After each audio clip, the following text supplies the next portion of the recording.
Hello everyone, welcome back to Nurse It with Jaspreet. We are back with another video which is going to be entirely about nursing research and nursing education.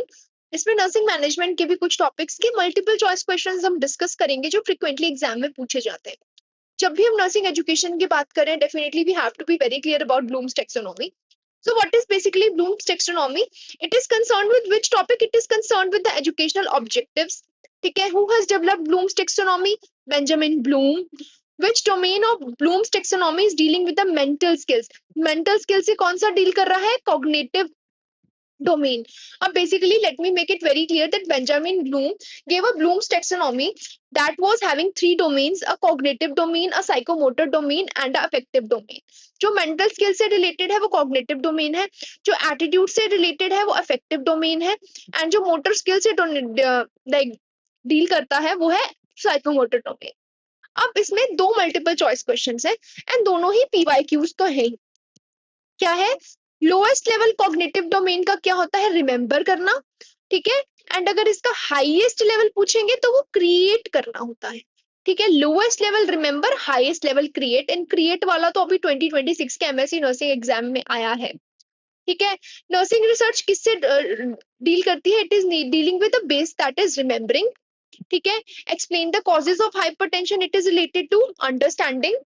Fine. Calculation of the BMI of the patient. It is related to applying. We are applying the knowledge, right?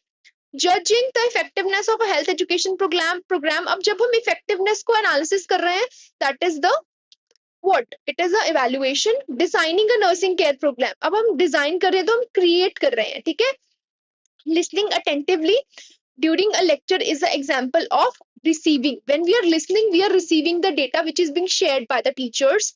ठीक है, which verb is used with the application level. application level में कौन सी verb use की जाती है? demonstrate. most effective teaching method for developing psychomotor skills is the demonstration. best suited for the large group के लिए lecture method ही like most suitable होता है. ठीक है, एक ऐसा audio visual aid which is appealing to both hearing and sight. it is called as what? it is a television. ठीक है, first step in the lesson plans. ये बहुत ही important PYQ है कि फर्स्ट स्टेप क्या होता है लेसन प्लानिंग का? It is the formulation of the objectives. ठीक है, formulation of the objectives. which domain of the Bloom's taxonomy is dealing with the attitudes? Affective domain. what is OSCE standing for? it is standing for the objective structured clinical examination. ठीक है, OSCE में से क्या क्या पूछा जाता है? OSCE के बेनिफिट्स, OSCE की लिमिटेशन, OSCE की full form.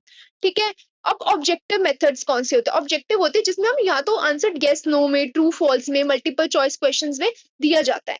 So essay writing, oral examination and long answer question, ये जब सब सब्जेक्टिव मोड्स ऑफ असेसमेंट है. ठीक है, and subjective modes of assessment है, एंड ऑब्जेक्टिव में कौन सा आता है? Multiple choice questions. ठीक है, evaluation at the end of the course is called as a summative, and formative होती है जो साल के बीच बीच में एग्जाम्स किए जाते हैं. Primary purpose to assess, primary purpose of OSCE का क्या मतलब है? Its purpose is to assess the clinical competence. अब OSCE में क्या होता है? OSCE is objective structured clinical examination. Multiple stations create किए जाते हैं. हर स्टेशन में एक एग्जामिनर होता है जिसके हाथ में एक चेकलिस्ट होती है. आप उस स्टेशन का प्रोसीजर परफॉर्म करते हो and you are given marks depending upon the steps you have followed. So basically OSCE एक ऐसा मोड है जिससे हम एक स्टूडेंट की क्लिनिकल कॉम्पिटेंस को असेस कर रहे हैं. ठीक है, ये भी एक PYQ है कि OSCE का बेनिफिट क्या है? That OSCE is reducing the examiner bias. आप परफॉर्म कर रहे हो, आपको मार्क्स मिल रहे हैं, इसमें बायसनेस तो कुछ नहीं है ना.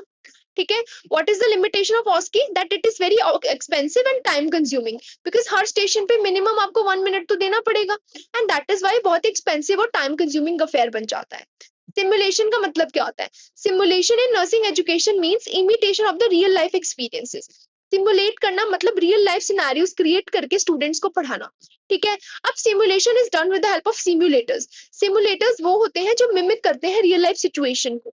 We have basically two types of simulators out there, a high fidelity simulator and a low fidelity simulator. जो स्टैटिक मैनिक्वेंस होते हैं लैब्स में वो लो फिडेलिटी होते हैं, एंड जो बहुत ज्यादा पर्सोनिफाई करते हैं ह्यूमंस को उनको बोला जाता है high fidelity simulators. I know we are going very fast, but ये वन शॉट रिविजन क्लास ही है. ठीक है, so I hope it is going to be very useful for you without wasting much time. Which of the following is a low fidelity simulator? ठीक है, लो fidelity simulator कौन सा होता है? स्टैटिक मैनिक्वेंस होते हैं. Which of the learning domain is most enhance by simulation. ठीक है, अब ऐसा नहीं है सिमुलेशन से सिर्फ कॉग्निटिव डोमेन आ रहा है या साइकोमोटर आ रहा है या अफेक्टिव, तीनों ही डोमेन्स उसमें डेवलप हो रहे हैं। That means the answer will be all of these. ठीक है, what is the term Fidelity in the simulation means. Fidelity का मतलब है कितना वो रियल है, कितना वो नियर टू रियलिटी है। हाई फिडेलिटी सिमुलेटर्स का मतलब होता है वो बहुत ही ज्यादा रियल है। ठीक है, so fidelity in simulation refers to the degree of the realism. ठीक है, simulation is particularly useful for what, rare clinical events, emergency situation, high risk procedures, all of the above. तो सारों सिचुएशंस में simulation बहुत important है। तो आजकल के दो ट्रेंडिंग टॉपिक्स है नर्सिंग एजुकेशन के, एक तो है सिमुलेशन और एक है ऑस्की। ठीक है, और उसमें सबसे ज्यादा ब्लूम्स टेक्सोनॉमी पूछी जाती है।